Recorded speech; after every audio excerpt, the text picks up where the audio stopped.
Hello and welcome to our pre-budget Economist special. This is the show where we discuss the big budget numbers. How much may the final budget differ from the interim budget? Does the FM need to change her revenue and tax assumptions after the excellent April-June tax collections and the RBI dividend? Is there space and need to spend more, especially after the election verdict on revenue on welfare programs? And finally, will the government target a lower deficit number?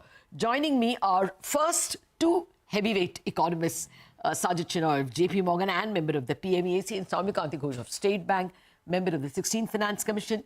A little later, we will also be joined by Neelkanth Mishra, also PMEAC member and economist at Axis Bank.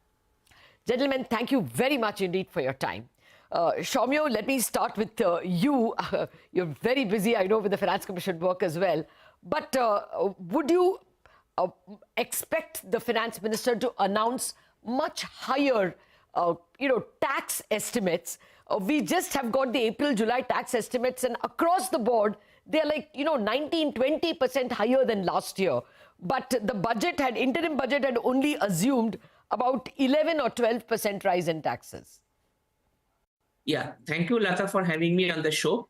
No, I think just to take a little back, the prerogative of this year's fiscal deficit, the budget comes against the backdrop of an impressive tax revenue and also the tax collections. But there are some things which the government used to address too, given the fact that the fiscal situation looks much better than what it was anticipated and significantly post-COVID. I think the first thing to look out for in the budget, and if you ask me, is that I think the RBI dividend numbers came it as a positive surprise to the markets, and I think to all the entire financial ecosystem of around 2.1 trillion. So my sense is that while the government is committed to a fiscal deficit number, as you know that the 4.5% is the fiscal deficit number which the government is projected by FY26 as per the new FRBM targets. My sense is that the government could actually look into a tax collection in the range of 14 to 15%. Basically, the nominal GDP growth rate in the interim budget was around 11%, and I don't see any reason to change that number. If you retain that nominal GDP number at 11%, that makes a nominal GDP growth rate of around, I think, 328 trillion. So even with a tax pansy of 1.2 to 1.3, which is eminently achievable given the current trends, I think the government can target a tax revenue of around, say, 15 to 16%. So overall fiscal deficit, which was in the interim budget pegged at around 16.9 trillion, could be reduced a little bit to around 15.9 trillion. But given the fact that there is buoyancy, GDP growth has been solid, the government could still target a deficit which is lower than 5.1%. So basically, it could be around 4.9 to 5%. But at the same point of time, the 2.1 trillion could be actually used to rev up the expenditure a little bit. I don't think the expenditure could be revved up beyond a trillion. Yeah. I'll come to the expenditure in just a minute. Let's just do revenue first. Sajjid, your take. We all know that the Reserve Bank was expected to give 80,000 crores. They gave 2.1 trillion. So there is that 1.3 trillion extra with the government. But will it be more than that? As Soumya says, he's expecting the government to have, almost 2 trillion more because of higher taxes. You agree? I suspect it will be more. And I think the real story of the fiscal, Latha, over the last 5 or 6 years has been how gross taxes have evolved. Let's go back to 2018-19, before the corporate tax cut. Gross tax to GDP was 11%. That number fell when corporate taxes were cut. But because of, efforts over the last 5 or 6 years, we've seen the GST has been kind of fixed and reformed. We've seen direct taxes have been very buoyant. The base has been normalized. We expect that, last year, gross tax to GDP was 11.7%. The actual numbers are now out. So we've seen, 0.7% increase over the last 5 years, despite a corporate tax cut.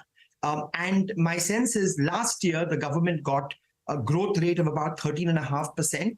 They were quite conservative, as the fiscal estimates have been in the last 3-4 years, very conservative, kind of under-promising and over-delivering.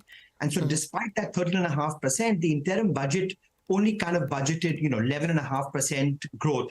I suspect that's what we'll get, that in the budget numbers that print, you'll still get conservative assumptions on tax growth. But because last year's base is higher, even if you make an assumption of 11.5% growth vis-a-vis the achieved number of 13.5%, tax to GDP will be even higher at 11.8% of GDP. So you get now higher RBI dividends and higher gross tax to GDP, even making very conservative assumptions. I think the bigger message, Latha, from this is that we come into this budget with the government having multiple fiscal degrees of freedom.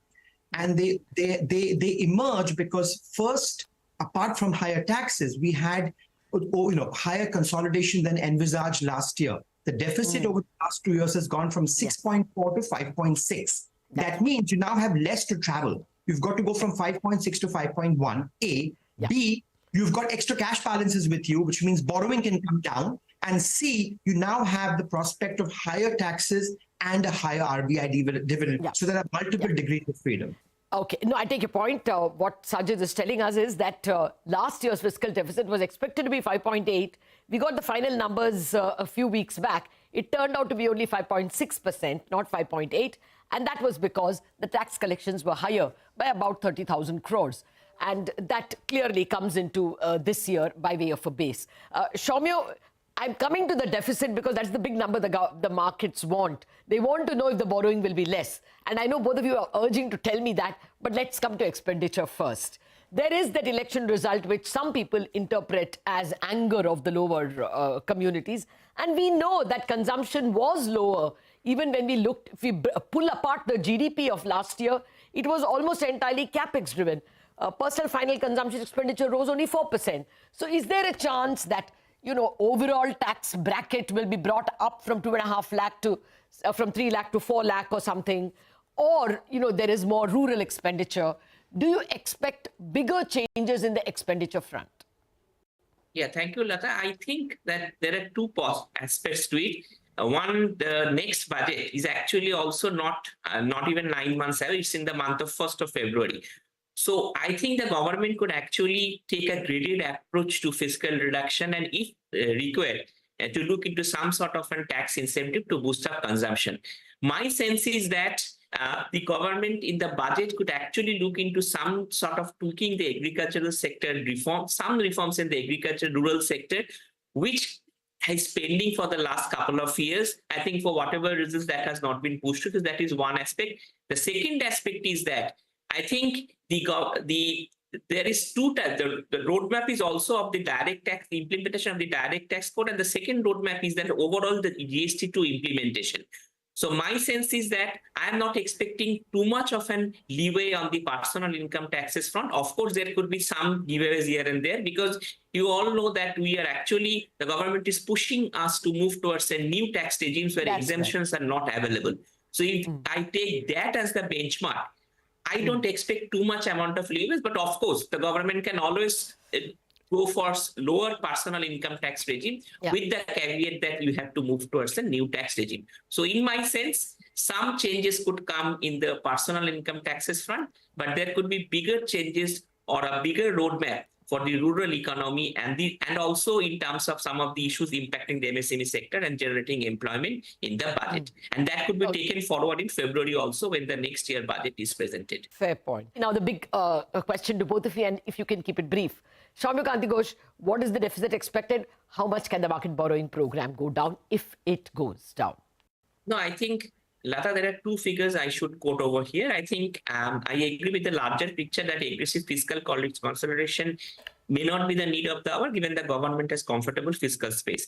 So I expect the fiscal deficit to be, but still it should need to give a message to the market in terms of fiscal consolidation. So basically the fiscal deficit could be pegged up around 4.9%, which makes it around the deficit, overall deficit in absolute numbers, lower than 16 trillion. So this would mean a net borrowing estimates to the market, which will be close to around 11 trillion, and a gross borrowing market estimates, which could be around close to 13 trillion. But these numbers actually could change if the government announces switches or other things in the budget. But my sense is that the government will go for consolidation, but at the same point of time, use the additional fiscal space to rev up the spending to some extent. So how much does the borrowing, how much may the borrowing go down by? So I think at 11.1 trillion, it will be lower than last year. If I remember the last year, overall borrowing, was around 11.8 trillion in the interim budget. Okay. So about 60,000 crore less. Yes. Got it. Yes. Yeah. Sajjid, your best guess. Very quickly, I think my expectation is still that the fiscal deficit will be close to the interim number of 5.1%. But the beauty of these extra fiscal degrees of freedom is you can have all three things happening. A, close to the same fiscal deficit. B, higher expenditure. But C, lower borrowing, because as we discussed, the government had about 1.5 trillion of extra cash balances than it had budgeted. Now, I think half of that is states investing in T-bills. There's about 70 to 80,000 crore of cash balances from last year's borrowing that were not budgeted, which can be used to bring down this year's borrowing. The question is, does the government do it on T-bills or dated borrowing? That is up to them. But you could have a situation where borrowing is lower, the deficit is the same, and you get higher expenditure. So in a way, you can have your cake and eat it too. You can do it all. Oh, you're right. You're right. We could have the same 5.1 and you could still have lower borrowing.